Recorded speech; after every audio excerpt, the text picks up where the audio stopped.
In three, two, one. Hey everyone, what's going on? I'm Brandon Boyd, and you're listening to the Practice Heist podcast, which is a marketing engineer's journey to transfer marketing, business development, and personal development knowledge from one industry professional to another. And this guest that I have today, there are very few times that I get starstruck. There are very few times that I get nervous and I start sweating. There are very few times where there is a person in the room that I would shut my mouth and listen to them talk and then repeat everything that they say just to make myself seem smarter. And this guest today is that person. So if you don't know him, his name is Dennis Yu. He started off at American Airlines as a product manager, marketing expert. Then he worked at Yahoo in the early 2000s and helped build out their search engine. He is the CEO of Blitzmetrics, which is a digital marketing company that partners with schools to train young adults in digital marketing. He has managed campaigns for enterprise clients like the Golden State Warriors, Nike, and Rosetta Stone. That's an amazing resume. And over the life of his Facebook advertising career, he has spent, and I want to make sure this is right, Dennis, he has spent $1 billion on Facebook ads with the multiple companies that you've managed. Over $1 billion? Wow. But that's over 14 years. Okay. But still $1 billion with the B. I sort of feel like Austin Powers, $1 billion. Yeah, not $1 million. Some people say they've spent $1 million. That's cool. You learn a lot when you spend your first $1 million. And that this is just part of his resume. And one thing that I thought was interesting was Dennis's personal mission centers just around mentorship from his experience with helping people from all walks of life grow their expertise in digital marketing and sharing his insights from managing campaigns or from the enterprise clients that I mentioned before, the Golden State Warriors, Nike, Rosetta Stone, and others. So without any further ado, I present to everyone Dennis Yu. Dennis, welcome to the Heist. Pleasure, Brandon. Good to hang out with you. Hey, I'm glad you agreed. And if you're ready, let's get started. Let's do it. All right. So, Dennis, first question that I ask everyone is, what got you into marketing? Well, I was a search engine engineer and not really a marketer. I'm still kind of a weird person in a marketing and sales driven kind of world. And I competed in math contests. I've always believed in math. I didn't speak English until I was 6. And so the idea of marketing and sales to be able to drive leads and convince people to buy puzzled me, because I wondered, why do people do things that are illogical? Yeah. Why do people choose their friends instead of the most competent person to do the job?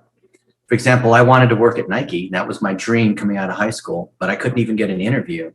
And I thought, well, I'm well qualified. I've got all the scores. I'm a near straight A student. I run fast. I've got some great times.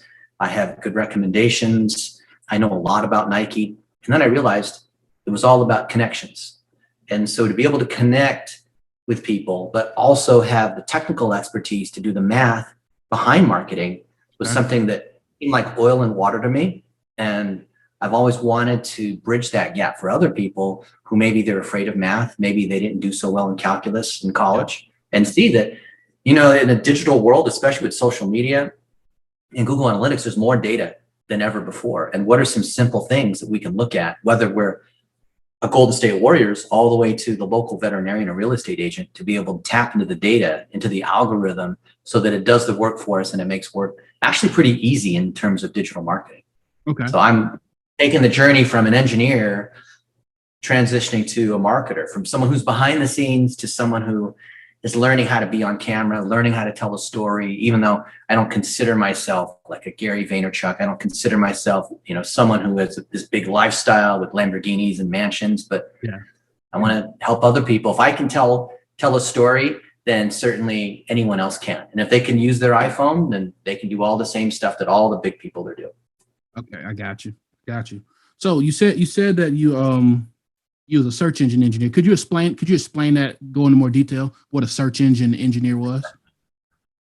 But if you can imagine 20 some years ago, there weren't social media sites. It was just websites. Yeah. And we had 13 terabytes of data per day of people that were typing things into the Yahoo search box.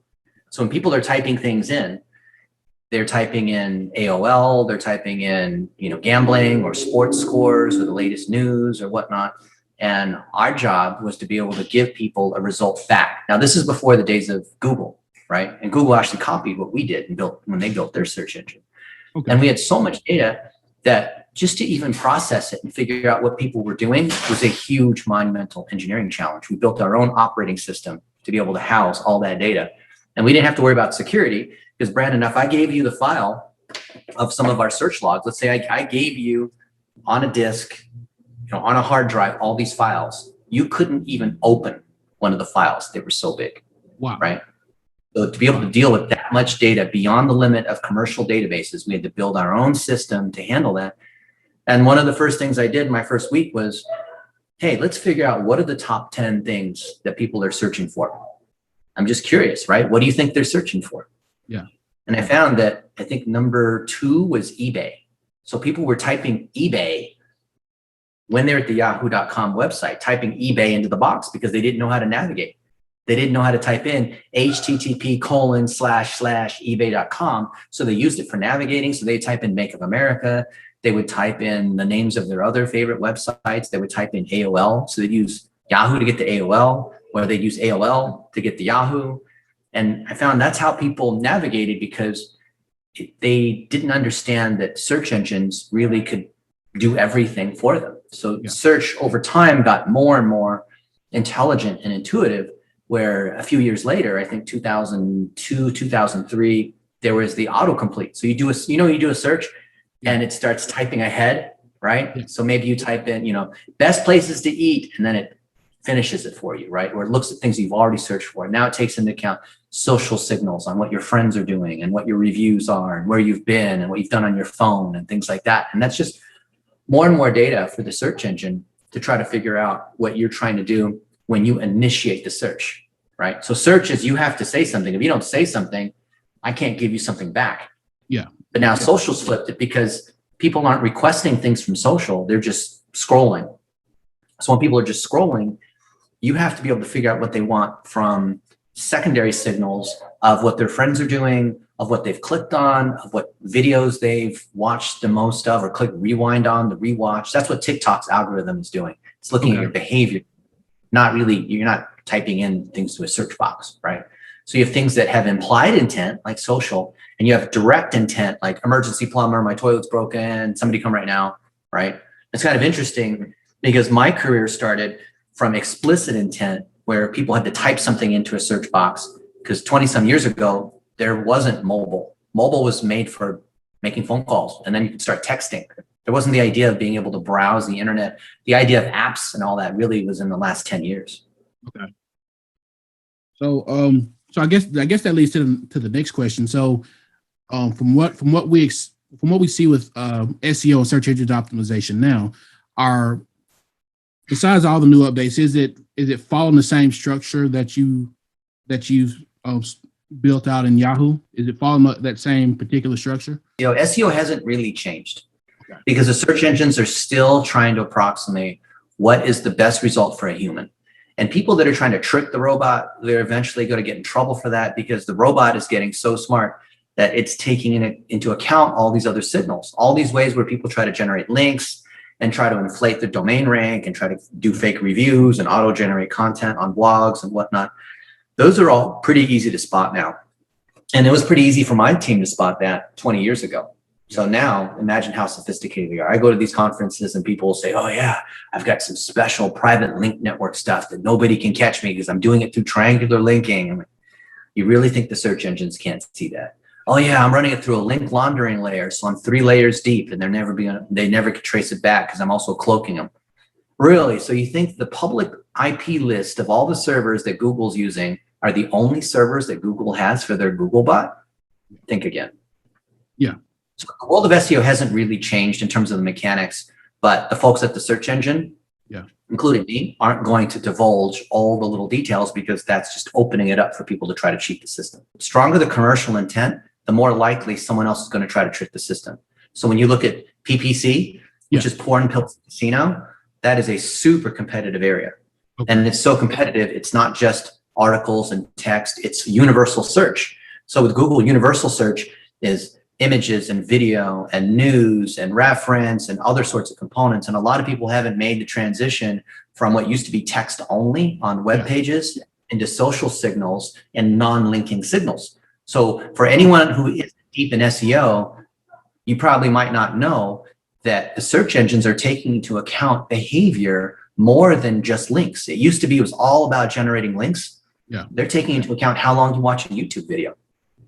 Okay. So it's not about trying to create 1,000 fake YouTube videos or just generate all this. There's tools like Jarvis.ai that will generate unbelievable content, unique, that people, you can't even tell. It passes a copyscape test. But the real test is the user data. So Google is using Google Analytics to determine when you put content out there of any type, are people actually engaging on it? Do they find it interesting? Are they clicking the back button and then going to the next search result? Well, that assigns a heavy penalty to your content. Oh, really? Mm-hmm. Okay. If you want to screw over a competitor, don't just click on their ads. A lot of people think, oh yeah, I'm clicking on my competitor's ads and I'm charging them $5 every time I click on their ad. No, it actually doesn't. What it actually does is it increases their quality score because it increases their click-through rate, which is the number one component of calculating the quality score, which affects the ad rank, which affects how much they pay. Yeah. So if you want to hurt somebody, theoretically, you could click on their ad or click on their organic search result, then click back and then click on the next result immediately. And that sends a signal to the search engine that previous result didn't satisfy the user. Think about that. If you're a search engine and you're trying to deliver the best experience for the user, you're going to look at all user signals. I didn't even think of something like that was important. Wow. That's why a bounce rate can hurt you, right? When you look at the analytics, I wonder like what's a good bounce rate? Depends on what the context is. Yeah. I'll tell you a story. So when we were at Yahoo, we did a lot of testing to figure out what's the best experience for the user while also trying to increase our revenue. And our revenue came from people clicking on ads. So we wanted more people to be on Yahoo, and all else equal, the more time you spent on Yahoo, the more ads you click on, right? Yeah. Wrong. See, that's what I thought. And we looked at the data and we found that the best thing that we could do as a search engine was to move people immediately to the search result that they wanted. So if someone just clicks on the first result and then we never hear from them again, or at least on that particular query, then we know that's a really good result, right? Yeah. But if the first result didn't satisfy them and they go to the next result and they go to the next result, that means we didn't give them the thing they were looking for. And people will, we could say internally like, well, they should have read the listing. They should have looked at the search engine results pages and decided which one they wanted. But most people will just click on the first thing. Yeah. Especially on mobile, right? Because they're not going to read the whole thing. Yeah. And thus, what I wanted to do, I was wrong. What I wanted to do was keep people on Yahoo as long as possible. But really the best thing is if we give them what they're looking for the first time, then actually the measure of success is having the shortest session time as possible. So if someone's going to the second page of search results, because they scan through the first page, then they go next to get the next set of 10 results. Yeah. That means we did a poor job, right? So then we had to recalibrate our metrics to say, in certain cases, a high bounce rate, in other words, people leaving the content that you want, is actually a good thing. So if you have content on your site and it's reference content, you don't expect them to hang around the rest of your site. They're just going to get that one piece of information, like what are your hours, right? They look at your Google My Business, or what's on the menu, or what breeds do you serve, or whatever, some like one piece of information that they want. The fact that that could have a 98% bounce rate, meaning people just come, they get the information, they leave, that's not necessarily a bad thing, right? But a bounce rate on a landing page where they come to the About Us and they're learning about who you are, and then they could book a time, or they could call you, or they could fill out a form. If the bounce rate on that is 98%, well, that's pretty bad. Yeah, yeah. Would that be a case of restructuring your content, or they just were not interested in what you were offering them? It's hard to tell. So contextually, if you set up your campaigns and your analytics the right way, you can determine if it's because you brought the wrong person in or because you said the wrong thing to the right person. But it's either one of the two. It's either the content or it's the target. Usually it's the content. 90% of the time, it's the person who came in on the search engine result or the PPC ad or the social media ad or whatever it is. That person usually is reasonably interested in your services, but you weren't compelling enough, or your website was too slow, or you didn't have a video, or the price wasn't right, whatever it might be, or you're not open, or you didn't answer the phone. Usually one of those sorts of issues. Yeah. We talked before about within the vet industry, this is what you would consider a feast cycle.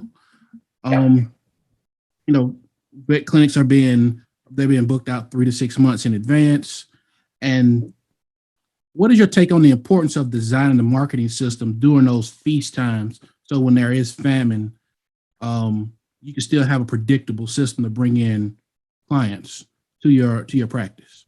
Well, we were talking about before we started recording that there are typical business cycles. Yeah. And when a particular industry like veterinarians are doing really well, that is an incredible time to be able to collect more content, collect more reviews, do things that will help you get ahead. Because think of it this way. Let's say that, I have my favorite drink, right? Yeah. And I go to the store and normally the drink is $5 a bottle. But this time I see it's on sale for $2.50. Am I just going to buy a few bottles, or am I going to really stock up? When I see things that are on sale, I'm going to stock up because I know my competitors are stocking up. And I know that with any kind of system or cycle, at some point it's going to go down, and I'm going to wish that when I had that opportunity, when things were going well, that I reinvested in my business and used that opportunity. Because look, I remember 10 years ago, things were super easy in the world of real estate, and then we had a crash. And a lot of real estate agents, they were just making money, for example, and they didn't realize that was an incredible time to reinvest those profits and be able to start building links, start building content. When your business is doing well, that's a great time to strengthen your business by doing a lot of those projects you otherwise might not have done, or by hiring more staff, or expanding your facility, or just improving your marketing, or doing more research. There's a lot of things that you could be doing because the bar keeps going up. So if the other veterinarians are also fully booked out, then they're also a lot of them are probably also improving their search engine optimization. They're improving their website. They're improving their hiring practices. And if you're not keeping up, then you might be I see a lot of this. This is a very sad situation. And you know this, Brandon, where people, we see service providers, they're doing well, and then they just kind of rest on their laurels. And the other guys are still moving up. Yeah. And a few years later, just like I was telling you in real estate, these folks say, I'm getting penalized by Google or Facebook. And I'll look at their stuff and say, no, you haven't. No, but I didn't do anything wrong. No, well, the point was you didn't do anything. The point was you were moving, you stayed here, and the other guys kept moving. Yep. And the amount of juice needed to be in the local 3-pack and the first 3 results has gone up, right? The price keeps going up. So if you can't stop. Yeah, that's true. That's true. So if you're going to design a system, where would you start with designing a marketing system? It always starts with content. It always starts with the story of why you became a veterinarian, of why you love your customers, of different moments in time when you're taking care of that golden retriever that has a hip bone problem or whatnot, hip dysplasia. It starts with the stories of how you're with owners and how you're there, working with different people in different situations, and you're a part of the neighborhood. As part of the 5K, or bringing handicapped kids in for certain days for adoptions, like just different parts of who you are, different parts of how you treat your team members, of how you have different programs, of why you're open late, of different animals that have had an incredible turnaround story because you help them recover. It's lots and lots of stories. So you're a pro storyteller. You're collecting it on your cell phone. 15-second stories, 1-minute stories on your cell phone, vertical video. And when you have that content trove, and the more experts that you talk to in digital marketing or in business, you'll hear the same thing too from the last year or two. This is especially true. You'll hear them say, now the game is played at the content level. It's who collects the best content. That's the differentiator. The techniques of building campaigns, of building websites, of sending out email, of doing text campaigns, of Facebook Messenger, of landing pages, and all these different tools. There's so many of them. Every day there's another like 20 different tools. People come in, hey, Dennis, have you seen this one tool? That's great. But the differentiation, it's not the tool. It's your ability to collect video content and then deputizing other people in your company as part of your operations process. Yeah. When you get a customer that comes in, when they get cleaned or whatnot, or get their nails trimmed or whatever, it's just as built in at every stage of the customer cycle. Remembering their birthdays, all the things you do in your CRM to follow up, It's time to bring Fido in for his worming appointment, whatever it might be. Oh, it's been 6 months since we've heard from you. All those different points along the way that you would typically have a phone call or an email reminder or a text message, you're going to layer on video, and you're going to capture video. You're going to highlight them on social media saying, wow, doesn't Fido look great, with the owner's permission, of course. Yeah. And you're going to use your customer to do the work for you. And that's the thing that a lot of vets aren't doing. And that's really sad, because that is a huge advantage that you can't use an agency to do, because agencies aren't in your practice, right? Agencies aren't embedded in your processes. You got to integrate this in your processes. Yeah. It starts with that content. Everything else is mechanical. From the content, it's editing, it's distribution, it's boosting, it's optimizing, it's those other components. But if you don't have the initial content, none of these other stages can proceed. Yeah. That makes perfect sense. And look, this leads me to your famous dollar a day strategy. So for those that don't know what the dollar a day strategy, what is the dollar a day strategy? It's using $1 a day to promote content. You know, it's a pay to play game. Google, you got to pay. Facebook, you got to pay. Google and Facebook are like Coke and Pepsi. They have 80% of the market. And you have TikTok, Snapchat, Twitter, LinkedIn, all these other sorts of Quora, right? But $1 a day is you take a piece of content and you boost it in your neighborhood, whatever city you're in, 5-mile radius, wherever your customers are, and you just boost it out there for $1 a day for 7 days. So how much money are you spending on a piece of content to test it? $7. $7. Okay. So let's say you make 10 videos. So you have 10 posts on Facebook, or you have 10 website blog posts, or you have 10 tweets, right? How much does it cost to test 10 pieces of content? That would only be $70 a week. $70. That's right. And what are the odds that if you have 10 pieces of content in front of us, and you and I, Brandon, we're both pros, we've done digital marketing a long time, and we think we know what we're doing. What are the odds that you or I could identify which of these 10 is going to be the winner? Look, it'll probably be like only 5% of the time we'll get it right. Yeah, you're wrong most of the time. I'm wrong almost all the time, right? And I've done this thing for almost 30 years. I am wrong almost every single time. Yeah. And now let's imagine that we've got lots of content. We're producing lots of videos. We're collecting lots of stories and reviews, and we're posting it to our Google My Business and our Twitter and our Facebook and our Instagram. And customers are submitting stories and pictures of their pets and whatnot. Now we've got hundreds of pieces of content. How likely do you think you or I could pick the winner? What's actually going to perform the best? Oh, we probably couldn't. Couldn't. Yeah. So what you do is you put $7 against each one of them, targeting your neighborhood. You don't sub-target. You don't try to get super precise into moms that are 32 years old and drive, Carmen Gias or whatever and drink Diet Cola. You can get that kind of targeting. And 14 years ago, you could do that. And I was semi-famous because I could show what was possible. Now, let the system do the targeting. You merely just target your neighborhood. That's it, right? And then the system does the optimization. The system's so smart. The AI is so incredibly intelligent. It figures out who to target, figures out who's going to engage, figures out what your friends are doing and which things to show. Well, Brandon is, checked them at Starbucks. Maybe you want to look at Starbucks. That whole kind of thing, like, you're sitting at lunch and someone talks about something and then you see an ad for it.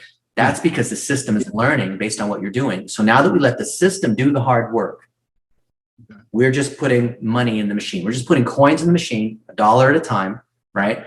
And as we start to test 10, 20, 30 of these little short 15-second videos or 1-minute videos, the system's going to find winners. Usually out of every 10, there's one winner. And that one winner, you're going to now spend $10 a day, right? And let that go for a week or two. And then maybe you'll spend $100. And in the case of some of our clients, we've taken a winner that's gone through multiple levels, kind of like those singing shows or American Idol, where, at the end, you get a semifinal all the way down to like a big winner at the end. Yeah. We've done that where we'll have 100 pieces of content, like for Infusionsoft, which is a marketing software company. We did this recently. And the one that was the winner after all this, we put $1.3 million against. Wow. But we had no risk.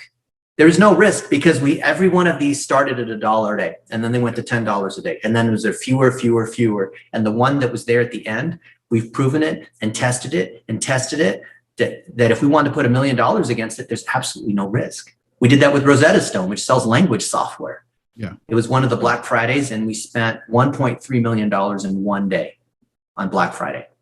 Wow. Right, to be able to promote a sale. And some people might think, the CMO thought, wow, this might be risky. My goodness, Dennis is trying to make a big bet, right? He wants to spend several $1 million over a weekend. Yeah. That's a lot of money, right? Even for $1 billion company, that's still a lot of money. Yeah. Right. But we didn't have any sort of hesitation because we tested it. We tested it against the previous 3 Black Fridays. We tested it against what had worked during the holidays. We tested on what the messaging is that works. So in the case of language, we knew that it was mostly Americans that wanted to learn Spanish, and they wanted to be able to speak Spanish on business trips. They wanted to impress their girlfriend. There were wives that spoke English as their second language, but they also wanted to be more bilingual. So we knew what those different bases were. We knew that we collected 11 million email addresses. Yeah. So it wasn't much of a risk to step it up from spending $100,000 a day to $500,000 to spending $1 million when we had these big blowout sales, Cyber Monday, Black Friday. Yeah. And the same is true for locations, right? So if you're just serving people that are in, what city are you in, Brandon? Birmingham, Alabama. Yep. Yeah, I was in Birmingham last year. I was with, who was it that I was with? RC, Colin Wayne Ehrman of what Redline Steel. Really? I flew in from Turkey to see him. Or was it? No, I was from Jordan. I flew in from Amman, Jordan to see him for one day to tour his facilities because he has Redline Steel. He's the world's largest home decor manufacturer. And then I flew to London the next day. But I love it. I love Birmingham. That's awesome. But if you take the population of Birmingham, say within 5 miles, let's say that you had a retail store, you're a dentist, doctor, plumber, whatever, 5 mile radius, that's what, a few 100,000 people, and you spend $1 a day to test, and you start to find these winners, odds are you'll find, if you do this testing, and we've done this thousands of times, you'll find a winner. It might take you a few months to get to that point, right? Because you got to produce the content, and you got to test in batches and continue to test. Once you find that winner, you can let it run for years. We have people that have run ads for the same ad for 10 years. Why would they change it? Still works well. The stories that you have, the most common disorders, the things that patients and clients come in on, we see the same thing, whether it's a real estate agent, mortgage broker, veterinarian, garage door repair, it's the same stories, right? Nothing really has changed. The technology's changed a little bit, but in terms of the core services that you offer, they don't really change. And in terms of the stories of owners that really care for their pet, no matter what's going on in the world, or no matter what the latest medications are, no matter whatever it is, it's still the love that you have for, it's like your child, right? You never want to say, oh yeah, you got to put your golden down, just get another one. You can't say stuff like that. No, right? No. Because it means so much, and it doesn't matter whether the economy is up or down. You think about, and you have children? Yes, I have 2, a boy and a girl. And do they have favorite movies they like to watch? Yes, they do. And they watch them over and over and over again, don't they? You know the words to them, you sing along to them, right? Yes. And it's the same thing for customers. Those are evergreen stories. Those are what we call the greatest hits.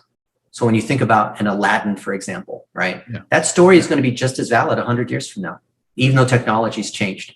And when you realize you as a small business owner or a storyteller, then you want to capture those stories of your customers, and then you want to put money behind it, which is what we call $1 a day. So $1 a day is really social postage. It's not advertising. So technically it's advertising because you're paying money to Google, Facebook, LinkedIn, Twitter, whatever. But really what you're doing is you are delivering a story. So the fact that you're paying FedEx or UPS doesn't mean that what's inside is like a piece of garbage or a dog poop inside or something, right? Yeah. So we're paying Google and Facebook and Twitter and whatnot to deliver our stories in the same way you're Disney and you want people to watch the latest Marvel superhero Avengers kind of comic, right? Same thing. So when we reframe content into collecting that kind of content and spending money to share and trying to get what gets put out, what gets the highest engagement, then you're going to see if your analytics are set up properly, what drives the most customers, drives the most phone calls.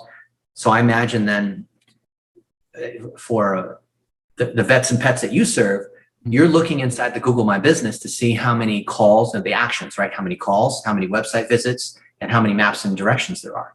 Yep.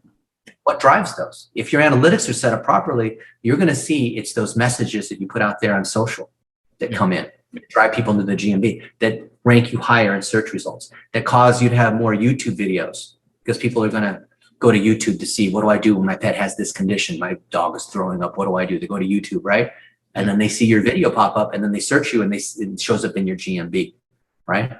Yeah. So when you tell these stories and you spend money to boost them, you can track what the impact is on your Google My Business, and therefore on your website, therefore on your call tracking, therefore however you're driving leads and sales. Number of people that walk in, right? Yeah. Yeah. Wow. That Emergency calling a special phone number, right? You can track all of it. Yeah. So you're saying that, the more content you create, the better the user experience would be. And you're just building connections in the neighborhood. There's nothing special or mysterious about that. A lot of people think that digital somehow requires some weird dismissal of reality. You're just building engagement. You're telling stories. You're being a human. You're doing the exact same thing you do as a veterinarian, right? Yeah. Same thing you do when you're teaching your customer. The only difference is that there's a cell phone off to the side that's recording some of these interactions, right? That's it. Yeah. Okay. There's no magic. You could bring in someone like me who's like, oh, Dennis is the search engine expert or whatever. It has nothing to do with search engines, right? It's about the care that people can see when you are with clients that come in and the way you take care of their pets. That's it. That's how people decide. It's about showing that you're human. But they have to see you. So you have to pay so people can see you. That's the difference. Yeah. And then the fact that we have a younger clientele, if you got people that are under 30, you're going to have to be on social media because that's where they are. Yeah. Yeah. So they use $1 a day on all those. Use it on Snapchat. Well, Snapchat requires $5 a day, but it's the same principle, right? You just need to pay to make sure people in your neighborhood will see you, and then let the algorithm figure out who the right people are. The algorithm knows what people are thinking, what they're doing, and who's in trouble, and they know who has a pet, whether or not it's in the profile or not. I guarantee you they know. What are you doing in Facebook ads now that iOS 14 has updated? Now you have the iOS 14 update. iOS 14 hasn't really changed anything except flush out the people that suck in terms of their marketing. I've seen a lot of people lose 20 or 30% of their conversions, reported conversions. Okay. But simple things like, are you using UTM parameters in all your ads? If not, it's going to show up probably as direct none, and you're not going to see that show up under, in your Google Analytics, under your source medium report, under your campaign or channel level reporting. Another thing is driving leads directly. So Facebook lead ads is more powerful because it bypasses going to the website or going through the app for the prompt, right? The thing with iOS 14, which is overblown, is the idea that, well, Apple is now not going to let Facebook or other advertisers get access to that data because that scary prompt says, oh, you want to allow this app to have access to your data? And most people, 95% of people at the prompt say no. Yeah. But then again, there's only 20-25% of the people in the United States that are on iOS that are doing that. Yeah. And most of them, by the time they get to the point of going to Facebook or having retargeting audiences, they already know about your business. So if you've done a good job organically, if you've already been boosting, if your digital plumbing, which is your Google Tag Manager with all your pixels and your email addresses and all that are already in place, then it doesn't really hurt you. But what it does do, if you don't have those items in place, and if you don't have tracking, and if you're not using video, you're going to get penalized. That is true. But if you're doing it right, there's not much you need to change. All it does is really flush out the people that were kind of competition, but weren't doing a very good job. Okay. How do you set up digital plumbing for vet practices? It's the same thing for any local business. Okay. So here, I'll show you. See if I can share my screen. Okay. So digital plumbing, we call it digital plumbing because it is connecting all the plumbing in your house, if you will, right? Imagine if you have a toilet and a kitchen and a bath and all this, and there's no plumbing, you turn the faucet, nothing happens, right? Or you flush the toilet, you get a bad result, right? So digital plumbing is connecting all your data across your website, email, social media, and all of it flows together. It's not like one is better than the other. It's not like the website's better because you own it versus social media is better because there's more audiences versus messaging channels are better because you're able to send the messages all day long. They all work together, right? Mm-hmm. Sending messages, engaging on social, bringing them to your own website where you control the experience, all of them work together. So what we want to do is make sure that the plumbing is the first phase that we have down because everything else is a snowball, sort of a domino following this, right? If our plumbing is not set up, Then how can we have proper measurement, right? We don't know how we're doing. We log into our Google Analytics and it shows, more than 10% direct none. Okay, well, you have a problem. It means your data is bad. You might as well not even look at it. It's so bad, right? Then you have content and you're doing testing. If your measurement isn't right and your plumbing isn't in place, your content, you have no idea what's working or not. Therefore, you can't do targeting because you can't do retargeting audiences, and you can't amplify and run $1 a day because you're just putting money into the dark and you have no idea what's driving calls and GMB visits and your SEO things. And, because GMB is the main thing for local service businesses, whether you're a vet or any other kind of local business. So we break it out into these 3 components: foundational items, which are must have; advanced, which we'd like to have; and then optional things where once you're really doing well, go after these other sorts of channels. So foundationally, you want Google and Facebook. That's kind of like the Coke and Pepsi. Got to have that. So that's going to sit inside, if you can, Google Tag Manager to manage all your pixels. If you have just the Google and Facebook pixel, then you don't really need Tag Manager because you have only 2 pixels. But if you have 5, 6, 7 pixels, then you're going to want a Tag Manager to control them, because otherwise it becomes a disaster later, right? Yeah. Especially with event tracking, integration with the CRM. Maybe you're using, a HubSpot or Infusionsoft or whatever it is to be able to track emails and set different kinds of logic for campaign management. Yeah. You want to have standard events. Now we're limited to 8 standard events because iOS 14. Those are the same events that you're going to track on Google and Twitter and LinkedIn and whatnot, because our customers are everywhere. We can't just assume they're only on Pinterest or Facebook or Snapchat. They're everywhere, right? So we like to show that when you have your digital plumbing set up properly, all your data is in sync. So the access checklist is making sure you have all the different components, of which it used to be just a website. But now Google gives you a website. That's your Google My Business. That's a mini website. You have a Twitter, you have a Facebook, you have a Facebook profile, you have a Facebook business page, you have an Instagram, you have a Messenger, you have all these different things. You got to tie them all together in the access checklist. You have to define events, meaning things that people are doing, like they click to call, they fill out a form, they click on, they download a lean bag on 10 things that you need to do to prepare your pet for something, right? Yeah. And then that has to tie with your Google Analytics and tie all the way up with your advertising. So all of this has to tie together, and the odds of this tying together randomly is almost 0. So we see a lot of small businesses, and I've worked with a few veterinarians where they love their pets and they're more kind of emotional and soft and artistic. And maybe when it comes to the mechanical and tactical engineering, like you and I, we're engineers, so we understand that there's sort of like left brain, right brain, the artist versus the engineer, right? And I get it. Like there's a lot of doctors of veterinary medicine that they are doctors, so it's not like they're dumb. It's not like they're not science oriented, but somehow when it comes to digital plumbing and technical things on the website, they just sort of freeze up. It's like, our parents with VCRs were just sort of like, it's scary, right? Yeah. But when you connect all of it together, all of a sudden it's not really that big of a deal. So we train up a ton of young adults. For some reason, they get this very quickly. I guess they're not afraid of technology because of video games and mobile apps, or they're born with an iPhone, whatever it might be. Yeah. And we teach them how to do this. We teach them how to connect their business manager, how to connect.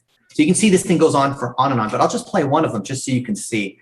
And I want you to see how easy this is if you follow this step by step exactly, like IKEA furniture. So watch this. And this is the stuff that our students go through. All right, let's get your Google Analytics installed on your website using Google Tag Manager. To do this, after you've come to the Google Analytics page, you're going to click on Admin. Then you will click on Property Settings. Once you get here, you're going to scroll down a little bit, and you're going to grab this tracking ID. I'm just going to copy it. Then we'll head over to Tag Manager, click on Variables. We're going to create a new user-defined variable. We're going to name this GA Property ID. And for the variable configuration, you're going to choose Google Analytics Settings. We're going to paste the tracking ID we just snagged right there. We're going to click on More Settings, come down to Advertising, and enable the display advertising features. That's going to grant you access to some of the persona modeling things that Google Analytics allows you to do. Once you've got that ready, you're going to click on Tags. We're going to create a new tag. We're going to call this Google Analytics All Visitors. For the tag configuration, we're using Universal Analytics. We want a page view track type, and then we want to select the settings we just we just created. You want your Google Analytics to fire on every page of your website so you don't miss anything. So you're going to make it all pages for the triggering. You click save and your Google Analytics will be ready to go. Okay, so that was a minute 28. So what do you think, Brandon? I can understand how this would be important to vet clinics that need this type of tracking. See, now it goes on and configuring all the other channels and all the tracking, everything you do with the website, WordPress, right? So just imagine having all these particular components in place. So this is what we are teaching. This is what we're, so here's the Snap Pixel, for example, right? Yeah. And we want people to understand that digital plumbing is just a simple step-by-step thing that anybody should be able to go through. But if a business owner for some reason doesn't want to do it, they can just hire someone to do it. It's not that hard. It looks scary though. And if you didn't have the checklist, you wouldn't necessarily know what all the different things are that you need to click on to get things set up, right? Yeah, yeah. And I mean, just the fact that you're pushing out the checklist and you're giving it basically away to the market shows how deeply ingrained and how forward thinking that Blitzmetrics is when it comes to the marketing landscape. Well, it doesn't have to be a secret, right? Yeah. So we want to see digital marketing be a standard. Everything can be followed through these checklists, and as long as people understand there's a checklist for everything. There's no magic. There's no hocus pocus with SEO or PPC or whatever the favorite tool is. There's no digital marketing secrets. It's literally just like surgery or flying an airplane. There are techniques, there's certifications. All you got to do is go through it. Or if you don't want to do it, have someone else go through it. What platforms are you excited about today? I like LinkedIn, Twitter, and TikTok a lot. Why is that? Well, here, I'll show you. Twitter used to be awesome 10 years ago. And in the last year, it's become fantastic. So Twitter was like a nothing. And now it's driving ridiculous amounts of engagement. So if you look at my analytics, for example, I've had 800,000 people look at my stuff in the last 28 days, right? Wow. And 40,000 people have visited my profile on Twitter. And if I look at the analytics, you can see, right? Some tweets do better than others. Sometimes I get a high engagement rate. Sometimes I don't. Sometimes it's a video, sometimes whatever it is. So what we're doing is we're repurposing content. So some of these tweets here, this was actually my top LinkedIn post. And I just decided, I'm going to copy it and I'm going to turn it into a tweet. And I'll take my top tweets and I'll turn them into Facebook posts. I'll take my top Facebook posts and turn them into whatever it is, I'm literally just taking what's working on one channel and copying it into another. So I'll take a look at LinkedIn, right? And this will work if you're a veterinarian. It'll work if you're a student. It'll work if you're a house mom, whatever it is. But you can see here, here's one. Here's a post from 16 hours ago, right? This morning. Who's with me on this? And I literally took a screenshot of my Twitter. So on my Twitter, I posted a great mentor takes no credit for their student success. And now look, a few thousand people are on this and they're engaging and they're sharing, and it started a discussion, right? So think about the level of engagement and discussion on Twitter, on LinkedIn, on TikTok, on all these other channels, and you'll start to see why these other channels are doing so well. I'll even take a tweet like this one, and you can come get our personal branding course, right? And we can see that I basically boosted it for $1 a day. So you can see the yellow here is me spending money on ads. So organically, I had 4,000, and then I just put another 1,000 on ads, and that drove more people that were clicking and liking and ultimately buying these courses. So I think last month I spent maybe $500 on Twitter ads and drove $3,000 or $4,000 of revenue. That's not bad. It's not fantastic, but it's not bad either, right? And think about if you're a veterinarian and you're in whatever city you're in, right? San Antonio, let's say, and you target all the people in San Antonio to see what you're doing with your customers. Let's say, for example, that I go to my Google Photos. You know Google Photos, right? Yeah. So this is everything that's coming off of my phone automatically being uploaded to Amazon or whatever. So last night had a nice dinner at the nicest restaurant in Las Vegas called Mott 32, celebrating the anniversary of one of our clients. And you can see that there's all these cool little moments. And we're doing little promos as well. Like, look, we're just walking around in Vegas. Look at this. Welcome to Las Vegas. A lot of us entrepreneurs, founders, influencers, authors, coaches struggle with making video. I'm going to show you what's possible with just your cell phone, making video like this. In our 1-minute video course, I'm going to show you the different shots. I'm going to show you how you're able to work with other friends to be able to create content together. See, things like this. And then I'm taking this video and I'm putting it on Facebook, on Twitter, on Instagram, on TikTok, on Snapchat, and whatever, and it's driving sales. Now imagine you did this in your city, right? Imagine, you know, if whether you live in Birmingham or Los Angeles or Washington, D.C., you can dominate your local city. People don't understand that. I can take the same video and put it in all these different places. For example, right now, I'll show you. I could say, here, I got my phone right here. And I'll say, Brandon, what's going on in the world of vets and pets? Well, look, in the world of vets and pets, veterinarians are getting bombarded by pet owners that have new pets, and they need to design marketing systems to protect their business when this bombardment falls off. Boom, there it is, right? Now I've made a video here, and this video is automatically going to my Google, to my Amazon. Here, I'll show you.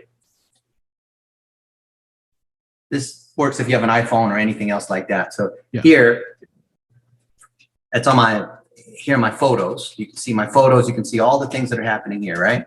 Yeah. Automatically, right? On iPhone, you have that. But then I have it automatically coming to my Dropbox. So all these photos are in here. And then I have my Amazon photos. So I'm storing everything here in Amazon. So you can see all these photos and videos, the ones you just saw, they're all in here too, right? And I also have it inside my Google Photos. Okay. All this stuff, like the one we just made, is now uploading. So it's in all, see, there it is, right? You can see it's right here, right? The one we just made, right? Now, why would I have this stuff automatically upload to all these other places? Triple redundancy, and probably upload to where your team could edit and do the work necessary. Yep. So do I need to upload anything? No. No. Do I need to provide really much in terms of directions on, you know, what videos to edit or whatnot? No, probably not, because you already have a checklist for it. That's right. You're smart. You've been following this stuff for a while. And they also know my calendar. So they know who I'm with. They know, here, I'll show you. So I can go back here to Google. Most people don't know this. This would be kind of scary, but I think it's kind of cool. So here, I'm just playing this video right here, right? I have all this stuff here. So how smart do you think Google is? Well, let's see. Last night, I was with Matthew Janusek. And guess what? Did I come in and tag Matthew in each of these videos or photos or anything like that? No. No. Well, how does Google know? Look, there's me and Matthew doing all sorts of stuff, lifting weights, doing silly things, right? How does Google know all this? I'm not doing anything. I'm literally just taking pictures and videos, but here they know, like here we are. We're eating food, we're working out. Look, we're eating insects. Isn't this crazy? Look, we're eating insects in Bangkok, Thailand. Check this out. We're gonna do level 1. Here we go. Okay, level 1. Everybody puts one of these in their mouth. And just put it on the corner and not hold it with everybody. Okay. Move it. There it is. There you are. Okay, ready? So there you go. Here we go. There we go. Here's the Bangkok Bud Challenge. Here we go.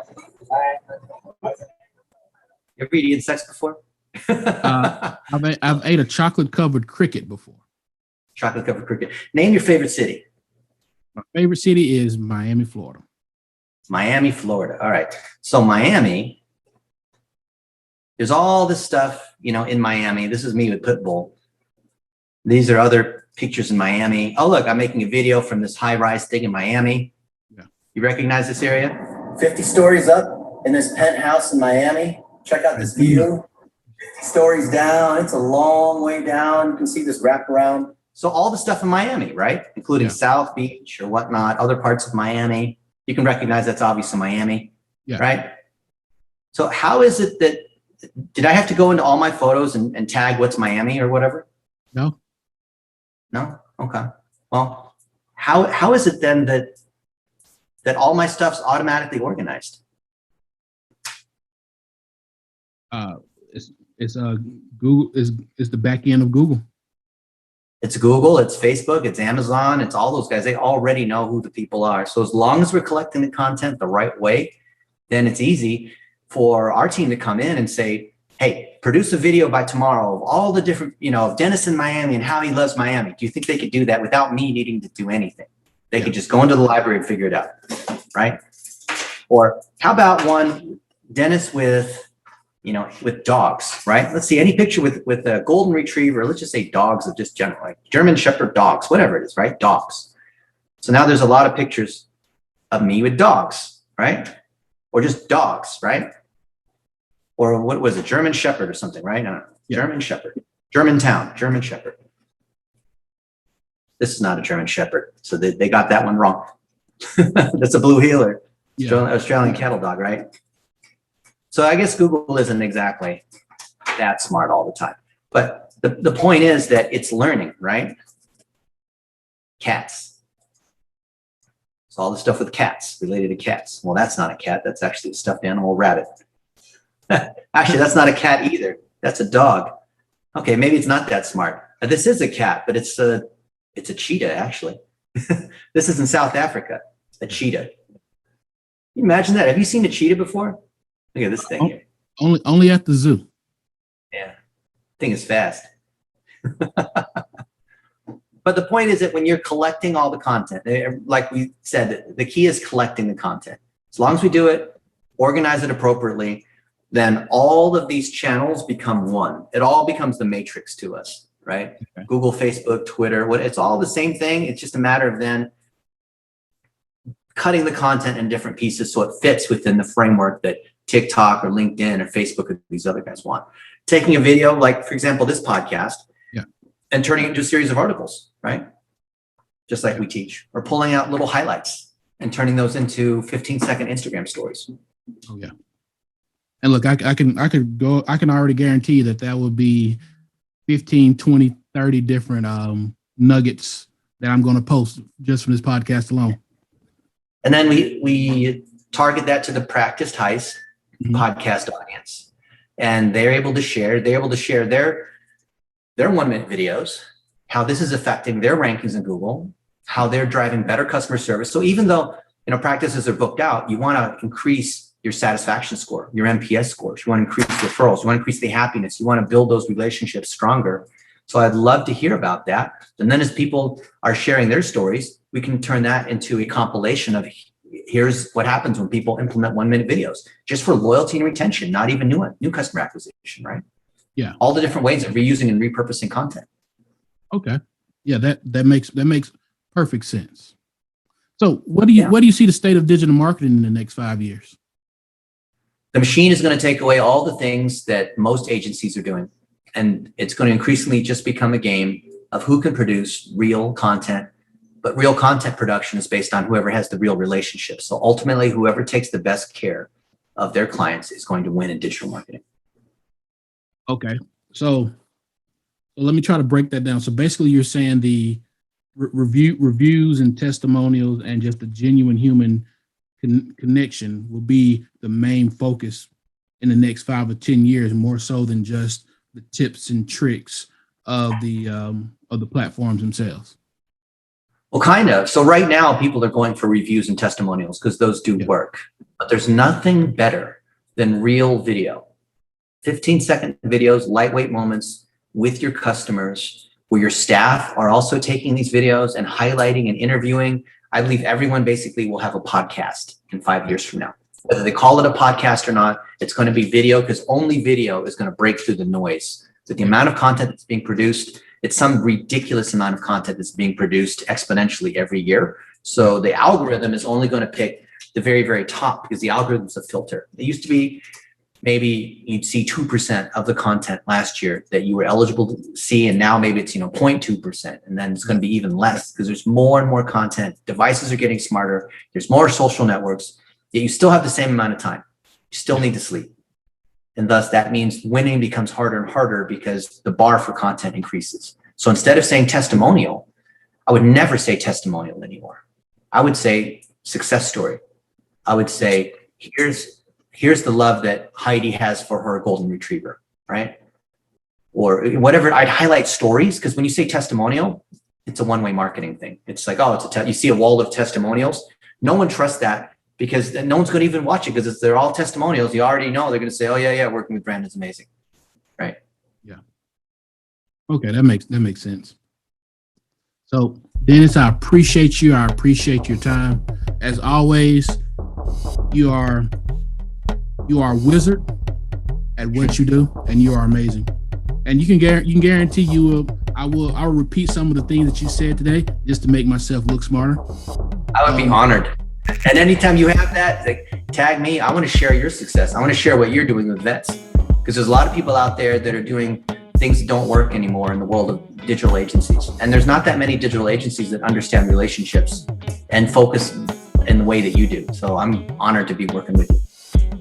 I appreciate that. I appreciate that. Well, look, this is the part of the podcast where you have the final word. You can say and do whatever you want to, and I'll leave it to you. 1 minute videos is where it's at.